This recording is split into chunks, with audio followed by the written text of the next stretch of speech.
Ne vous troublez pas, dit le Seigneur, ayez confiance en Dieu et en moi. Et c'est bon de rappeler cela, que nous devons garder notre confiance dans ce que Jésus a dit dans sa parole. Et le Christ a aussi dit cette parole, je reviendrai. Et nous devons garder notre espérance. Quelquefois, on a tendance d'oublier que son retour est proche, plus proche que nous le pensons. Mais je voudrais quand même dire ceci.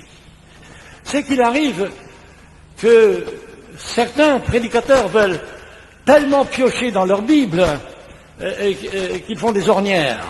Et ils ne restent plus dans la ligne droite et ils vont chercher des petites choses qui ne sont pas simples du tout. Et moi, j'ai peut-être cette tendance d'être un peu comme un enfant, comme ces premiers gitans qui disaient, puisque Jésus l'a dit, c'est que c'est vrai, et qui s'adressaient à Jésus comme un ami. Et je me souviens de ce frère Mans qui, passant dans la rue, s'adresse à un garagiste et lui dit, tu peux pas me dire où ça se trouve ça? Et le garagiste se fâche, comment monsieur? Vous ne pourriez pas me dire vous à moi? Vous me tutoyez, mais de quel droit? Et Mans dit, mais il se croit pourquoi ce type-là? Hein, moi je tutoie Jésus, et il se croit plus grand que Jésus. Hein, il avait une intimité avec Jésus. Parce que pour lui, Jésus, c'était son ami. Et il pouvait le tutoyer. Mais ce garagiste, non, moi, il faut me dire vous, j'ai quelqu'un. Donc, il faut garder cette foi d'enfant. Jésus l'a dit, c'est que c'est vrai. Et on a une relation de confiance avec Jésus. Et quand Jésus dit, je reviendrai, je vous prendrai avec moi, j'y crois tout simplement. Ça ne me complique pas, il va revenir, il va me prendre.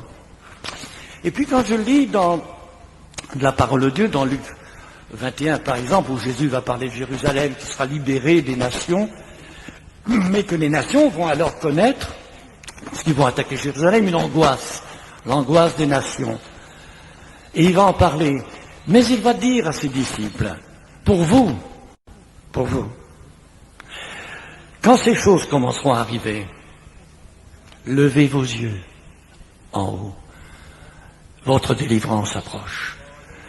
Et nous laissons plonger quelquefois dans l'inquiétude parce que nous ne voyons pas notre délivrance.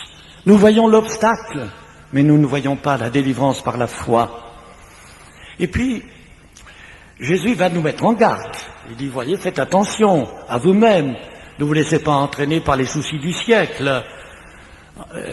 Il va donc donner des bons conseils à ses disciples. Et il va dire, car ce jour qui va venir, il va s'étendre sur tous les habitants de la terre comme un filet. Et il ajoute, mais vous, veillez et priez. Et ça, c'est dans Luc 21, c'est la parole de Dieu. Mais il faut que j'ouvre ma Bible, parce que c'est l'impression, quelquefois, lorsque je cite des versets et que je les lis pas, que c'est pas vraiment ces versets-là dans la Bible. Alors, moi, je préfère vous le lire ici dans le chapitre 21. C'est Jésus qui le dit. Veillez donc et priez, Luc 21, 36. Veillez donc et priez en tout temps, afin que vous ayez la force d'échapper à toutes ces choses qui arriveront et de paraître debout devant le Fils de l'homme. C'est tout simple. D'une part, les choses arriveront, ça arrivera, Jésus l'a dit, et nous n'avons pas le droit de douter de ce que Jésus a dit.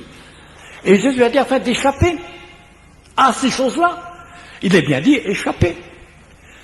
Il n'est pas dit que nous allons être plongés là-dedans, mais que nous allons échapper à ces choses qui arriveront.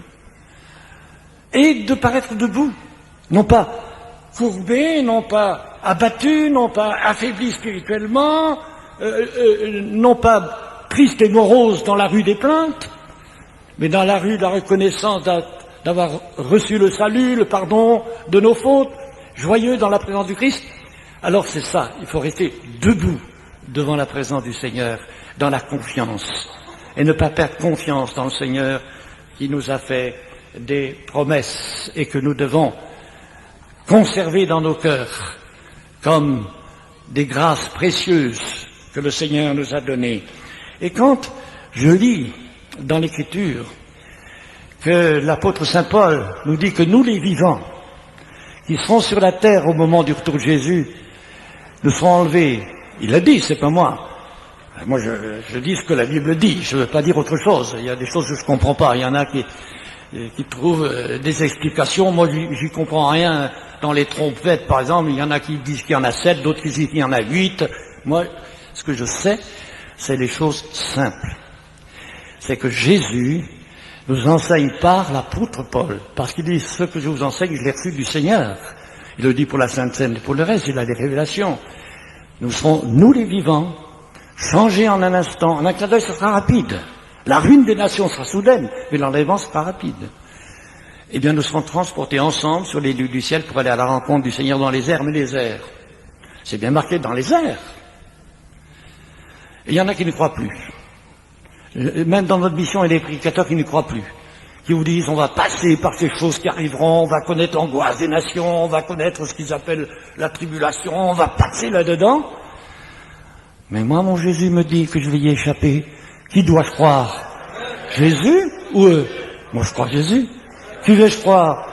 Les hommes d'aujourd'hui qui transforment les textes, ils les expliquent à leur manière, le mot avènement n'a plus la signification première. Hein. Et moi, je crois l'apôtre Paul, plutôt, qui me dit que nous serons enlevés sur les nuées pour aller à la rencontre. Où aura lieu la rencontre? Dans les airs. C'est marqué où c'est les airs. Vous savez, à l'école biblique, des fois, je leur explique aux jeunes ce que c'est que l'univers. Alors, je leur montre, voilà, le soleil, et autour du soleil, il y a la terre qui tourne sur elle-même, la terre qui tourne autour du soleil, et le soleil, avec la terre et les autres planètes qui tournent autour, tourne à son tour dans l'espace, et cela à la vitesse de 300 000 km/s d'après les calculs des scientifiques, et qu'il y a dans l'univers, non pas un soleil, mais des milliards de soleils, et qu'il y a des étoiles qui sont aussi des soleils, qui se situent à 15 milliards d'années-lumière. C'est-à-dire que pendant 15 milliards d'années, c'est impensable, à la vitesse de 300 000 km/s, on arrivera au bout.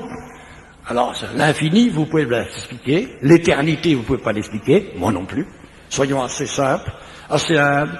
Si Jésus dit dans les airs, je ne sais pas où, je sais que c'est dans les airs, je ne sais pas où, mais je sais que Jésus y sera, et c'est le principal. Hein? C'est ça qui compte.